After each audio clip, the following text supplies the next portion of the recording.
Começando mais um episódio de Cuidar Não É Educar. A gente já convida você de cara a, depois desse episódio aqui, conferir os outros que a gente já gravou e também ficar ligado aqui para os próximos lançamentos. A gente tem a pretensão de, através dessa oposição semântica que o Júlio criou, dessas duas palavrinhas que parecem tão parecidas e no final do dia você vai perceber que são completamente diferentes, tem enfoques completamente diferentes dentro do discurso que inclusive é o nome do livro do Júlio, Cuidar Não É Educar, você encontra aí em livrarias, na Amazon, tem em tudo quanto é lugar.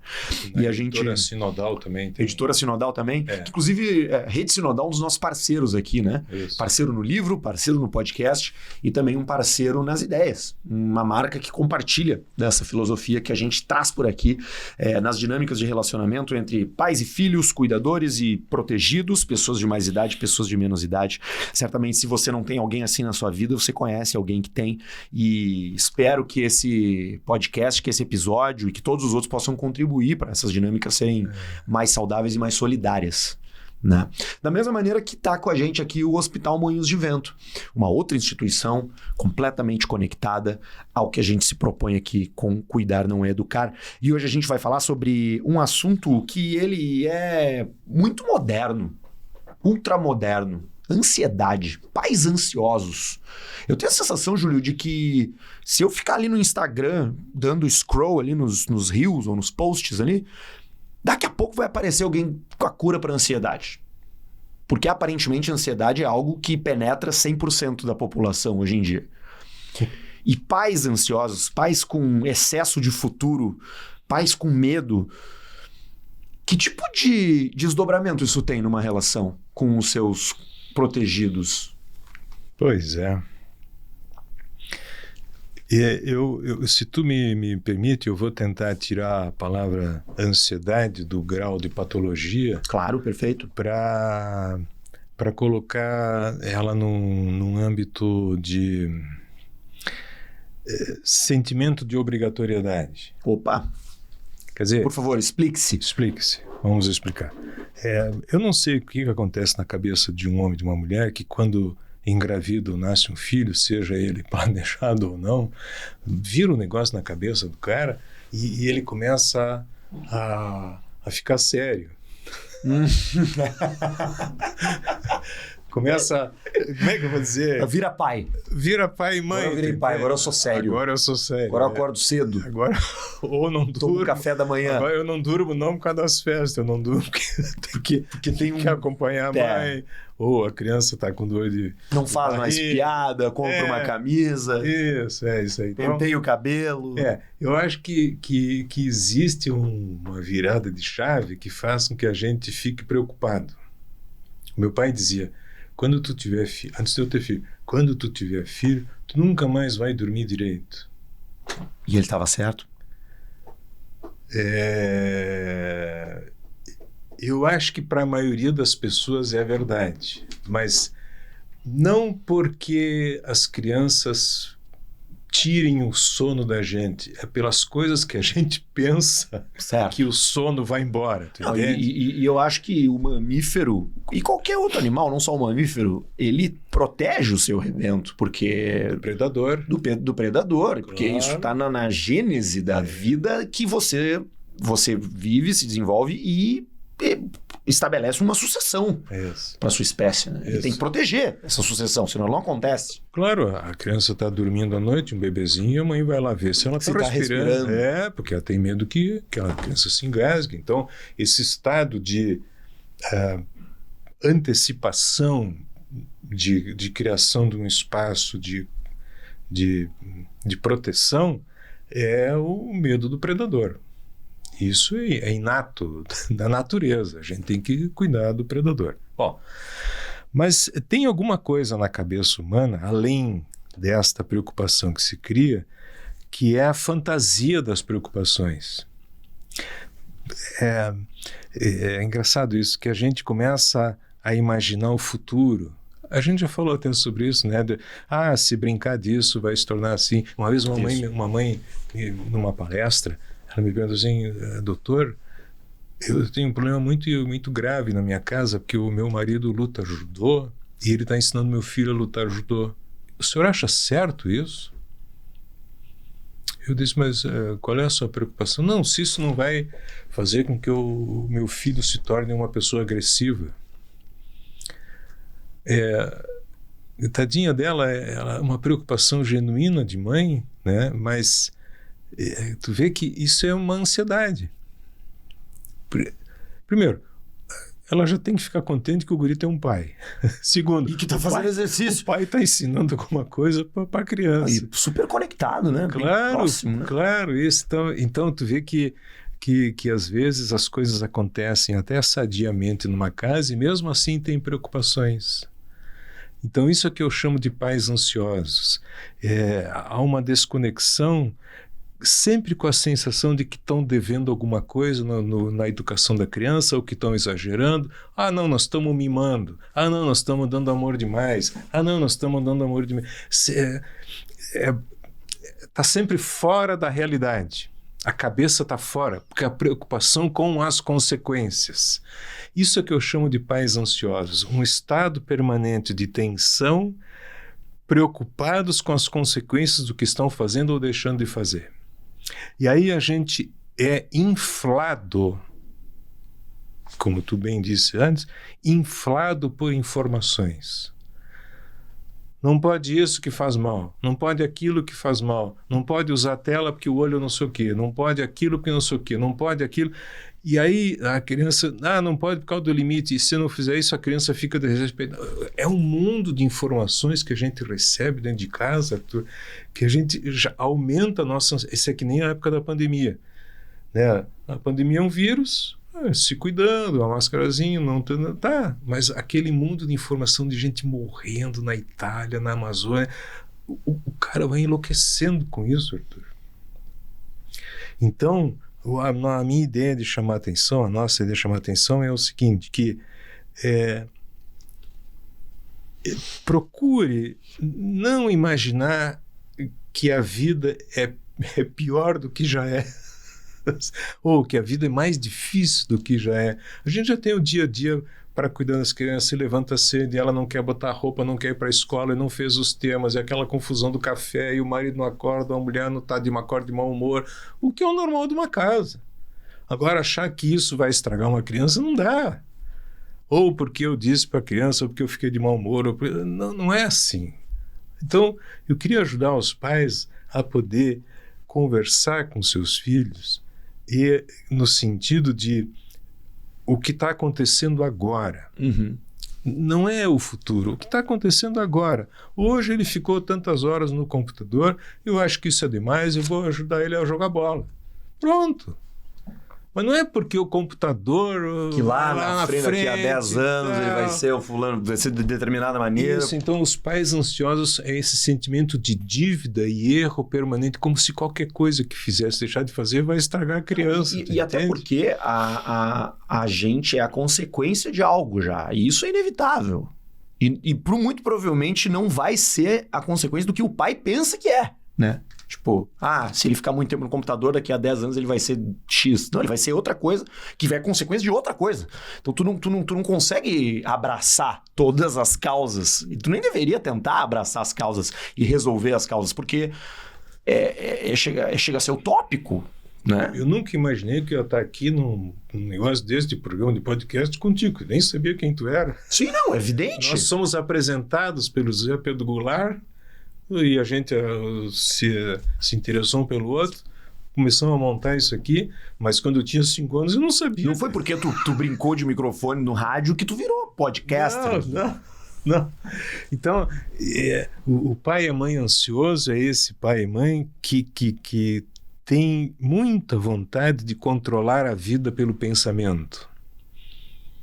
Quando eu digo tem muita vontade, eu estou dizendo bem assim mesmo, tem muita vontade, porque se eles descobrirem que eles não têm tanto controle no pensamento, pode ser que eles consigam olhar com alegria para cada descoberta do seu filho naquele dia.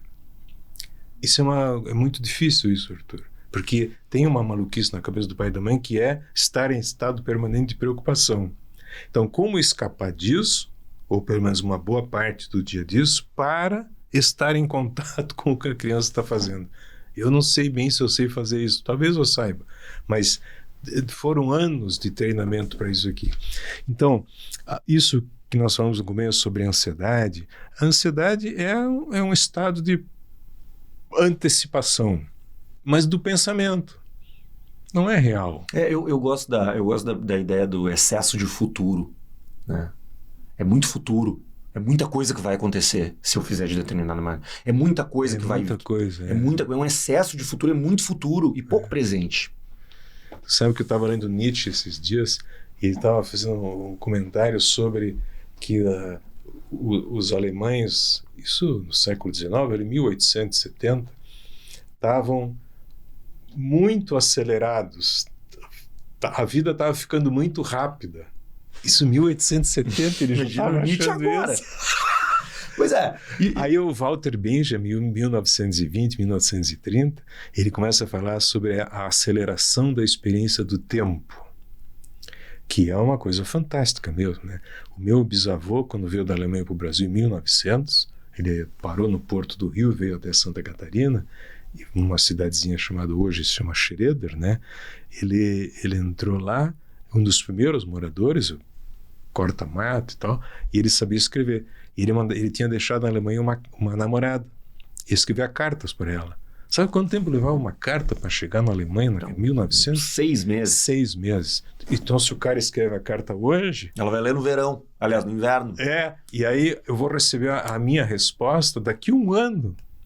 Tu consegue imaginar uma vida... A concepção de até de tu comunicar não é nenhuma conversa. Ele relata para ela coisas, né? Porque ele não pode esperar uma resposta. Ele deve mandar carta todo dia, né? Quase todos os dias ele mandava. Mas tu imagina que a pessoa tem que esperar 6 meses, 1 ano para receber a resposta. Tu imagina uma mãe hoje, se o filho não responde um WhatsApp em 3 minutos... Sabe que esses dias eu estava fazendo esse exercício também. Eu me lembro quando eu era criança, o meu pai tinha o telefone no trabalho dele. E aí ele ligava para casa para saber como é que estavam as coisas. E ia dizer, depois do trabalho eu vou no super. Então me diz o que precisa comprar aí que eu vou no super, beleza. No momento que ele sai do trabalho e vai no super, até ele voltar para casa, tu não comunica. Se tu esquece alguma coisa, esqueci de dizer para ele comprar tal troço. Deu, já era, ele não tem como saber, não tinha celular. Tudo. Ele voltava para casa para descobrir que tinha deixado alguma coisa que não tinha sido comprado para trás. Então, essa é a parte boa de hoje, que a gente pode resolver as coisas mais rapidamente, com mais facilidade. A parte ruim é que o treino da espera... Não, e a parte ruim também é que isso tudo é munição para justamente ansiedade. Não é? A quantidade sensação de controle. A quantidade de informação, a quantidade de coisa, é muita coisa, é muito rápido e é muito importante. E se tu não ouviu o áudio agora, se tu ouvir daqui a 10 minutos, já tá tarde. E quantas informações de como que a gente tem que viver, de como que tem que fazer, de como que tem que educar, como que não sei o quê. Cara, é um mundo doido de tanta gente opinando sobre tudo. E as mais diferentes opiniões contraditórias, né? Por isso a gente vê que não tem um jeito certo. O que tem um jeito bom, que é eu poder resolver as coisas com o meu filho no tete-a-tete. É um olhar sincero para ele, e eu tenho que saber que eu estou nervoso, que eu estou ansioso, eu tenho que saber que eu estou com medo de que aquilo que nós estamos fazendo agora pode ser que repercuta na vida dele um dia. Que talvez repercute, mas eu tenho que saber que essa ansiedade está atrapalhando a minha conversa com ele. Essa ansiedade muitas vezes vai gerar uma reação corretiva por parte dos pais que está muito mais ligada ao educar, né? Que é uma tentativa de mudar.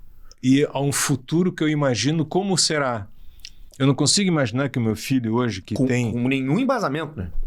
Só na cabeça. Só na cabeça. Então, um filho meu hoje está com 10 anos... Eu não consigo imaginar ele hoje calmo, tranquilo, que com 14 ele vai me destratar estando adolescente, tu entende? Então, eu imagino que a doçura que é um menino de 8, uma menina de 8, 9 anos, quando tiver 13, 14, vai me tratar como se eu fosse um Zé Ninguém e como se eu fosse uma pessoa completamente errada. A gente não consegue imaginar isso. Mas a gente não precisa imaginar isso e não precisa imaginar nada. O que a gente precisa fazer é hoje resolver o que está acontecendo hoje. Se hoje ele está com dificuldade de aprender na escola, eu tenho que ajudar ele de alguma maneira. E se eu não posso, eu peço para alguém ajudar, que também é uma forma de ajudar. Eu não posso resolver tudo pelo meu filho, pela minha filha, mas eu posso fazer com que ele receba algum tipo de cuidado para a dificuldade que ele está tendo hoje, porque a dificuldade é hoje. Não existe dificuldade amanhã, só hoje. Isso é uma coisa difícil de um pai e a mãe entender. Não, não é só difícil, eu não conheço ninguém, nenhum pai e mamãe que não tem esses arroubos de vez em quando. A gente tem que entender que isso a gente chama de ilusão de onipotência. A ideia de que a gente sabe como vai ser o futuro e qual vai ser o desfecho é uma ilusão de onipotência. Vou te dar um exemplo diferente. Eu vou no médico, eu tenho lá um diagnóstico de um tumor X lá, tá. Aí o médico me diz, olha, Sr. Júlio, o senhor tem 70% de chance de cura e 30% de não cura. Aí eu pergunto para ele, eu faço parte de qual grupo? O caso nunca é estatístico. Porque eu posso fazer parte dos 30% dos 70%. Portanto, eu tenho 100% de chance para o desfecho ruim ou para o desfecho bom. Então, quando a gente está dentro de casa, no nosso caso, a gente não sabe o desfecho, mas a gente sabe o que tem que fazer, que é cuidar, que é amparar, que é uma conversa sincera, que é poder tolerar a criatividade dele. Tolerar não quer dizer permitir que ele faça tudo. Tolerar quer dizer respeitar o sentimento de se sentir mal por ser criativo, que a gente falou no outro programa aí, né? Uhum. Isso é cuidar. A antecipação pelo pensamento vai exigir de mim uma atitude educadora e corretiva. E aí eu vou ficar longe do que está acontecendo para ficar mais longe ainda com um futuro que é incerto, que eu não sei se é assim mesmo. E é uma atitude que ela é dolorosa para ambos os lados, né? Para ambos os lados, Então, Pais Ansiosos, o título do nosso programa de hoje, é essa ideia de ver se a gente consegue tirar um pouco do peso de saber acerca do futuro. Ou tirar um pouco do peso da certeza que eu acho que eu tenho sobre o futuro. Se eu puder tirar isso um pouco de mim, eu vou me preocupar menos com o futuro e vou me ligar mais ao que eu tenho que fazer hoje. Não por causa das consequências, porque hoje isso aqui tem que ser feito. Eu não tenho que ajudar meu filho a estudar para poder se formar na faculdade. Eu tenho que ajudar ele a estudar para aprender. Uhum. Eu tenho que ajudar ele a estudar para ver se ele cria gosto pela leitura ou por outras coisas, qualquer. Eu não tenho que pensar que vai ser um profissional um dia ou que não sei o quê, porque isso não cabe a mim. Pois é, né? E tu vê, né? Eu tô falando assim, eu me lembro, tu deve ter passado por isso também. Inúmeros momentos na nossa infância a gente ouve os nossos pais dele. Como é que tu vai fazer isso porque depois tu vai virar tal coisa? Porque depois tu vai acabar como fulano de tal? Porque tu vai ver, tu vai sendo assim? Tu vai ver como é que tu vai ser no futuro? Pô, isso é... Porra, eu ficava com muita raiva. Isso é massacrante, cara. Isso é pesado demais, né? Muita raiva. Tu não é daquele jeito, mas tu vai ficar e é inevitável. Tipo, tu não tem escapatória, uma coisa... Eu dizia pro meu pai, como é que tu sabe disso? Fez curso de vidente aonde? Ele ficava parado comigo. Ele já tomava uma bifa. Não. Eu dizia isso pro meu pai. Quem tu pensa que tu é? Ele me dizia, eu sei, pô, eu sou mais velho que tu, eu já aprendi, eu tenho experiência. Eu dizia, mas pai, onde que tu fez o curso de vidente?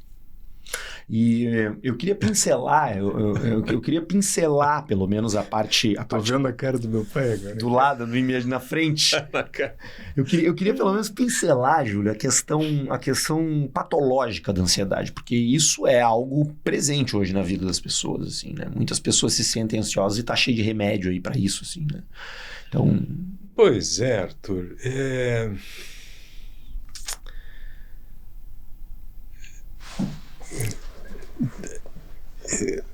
Vamos pensar estatisticamente, tá? Uma coisa é eu achar que eu sou, mas a outra é eu ser. Eu diria assim, quem tem que dizer que eu sou é o médico, não eu. Ótimo. Ou psiquiatra, ou psicólogo, psicanalista, não importa. eu não sou médico. Eu aqui na condição do Júlio, eu não posso criar um diagnóstico para mim mesmo. Alguém de fora tem que me olhar e dizer isso. Alguém de fora capacitado, né? Capacitado. Teus amigos. Não é os amigos tua sogra. Não. Tua mãe. Não. Essa criança é muito... Ela muito ansiosa. Tem déficit de atenção. Quem tem que dizer isso é alguém que entenda do assunto. Sabe que uma vez chamaram meu pai na escola para falar isso, né? Falaram, o Arthur conversa demais, ele não presta atenção nas aulas. Mas tudo é verdade. Ele deve ter... Ele tem déficit de atenção, ele deveria tomar Ritalina. O meu pai mandou longe a mulher do colégio. Falou, como assim? O que tu sabe? Claro. Então, acho que isso é uma questão de saúde pública. O diagnóstico, quem tem que fazer é um profissional que entende do assunto e é experiente. Isso não está no Google. Não existe um exame clínico, um exame de sangue que diz que eu tenho ansiedade. Tá? Agora, se existem características tipo compulsão, eu não durmo de noite, eu estou comendo exageradamente, meu pensamento é fixo permanentemente, pensando no futuro, e eu estou com falta de ar, quer dizer, todas essas coisas que podem estar relacionadas, eu posso, olha, eu acho que eu não estou bem, vou procurar uma pessoa que entenda o assunto e ver o que ele acha. Mas, em geral, como a gente é tão poderoso, a gente mesmo quer fazer o diagnóstico e a terapêutica. Sabe que o sentimento de culpa é um pouco isso, Arthur. O sentimento de culpa é, eu sou o bandido, eu sou o delegado, eu sou advogado de defesa, eu sou advogado de acusação, eu sou o juiz e ainda dou a sentença. O ser humano ele é tão onipotente que ele não consegue se submeter a ser cuidado por alguém. Ele quer ele mesmo tudo. O ser humano é tão onipotente que criou Deus à sua própria imagem. Deus criou a sua própria imagem. Não o contrário. Não o contrário, é isso aí. Então, assim, eu tenho dúvidas, assim, de que exista tanta ansiedade como se diz. Eu sei que tem pessoas ansiosas, mas daí é por impacto. Não é entre isso e uma patologia a ser medicada tem um abismo. Tem uma diferença muito grande, né? Por exemplo, virou moda o bipolar, né? Todo mundo é bipolar. Não, é 1% da população. Doenças mentais graves, em geral, de 1 a 2%, dependendo da região e do contexto. Não é mais do que isso, o que não é pouco. Mas então a gente tem que cuidar muito, porque senão eu nem sei o que dizer, porque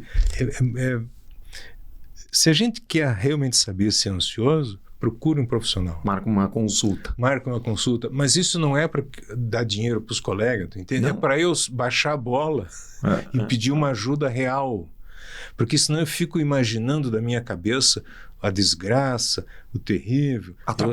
Fica atrapalhado e fica em casa sozinho com o autodiagnóstico sem uma terapêutica adequada. O que é um desastre para todo mundo. Não, eu sou ansioso. Então vamos resolver isso aí, vai no médico. Não, eu me cuido.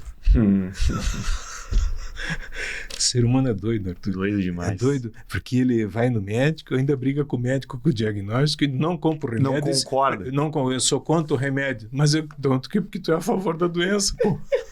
Eu só vou ficar ansioso para uma coisa, Júlio, pelos próximos episódios desse podcast. Aí você está autorizado a ficar ansioso. Curioso. Curioso, muito bem. Não, Obrigado pela correção. Pela correção. Curioso pelo que vem por aí. A gente fica nervoso quando quer alguma coisa, mas isso não é ansiedade. Não isso é curiosidade. Coisas, né? E aí tem toda a questão da palavra também ser usada de forma indiscriminada e errada por muita gente, né?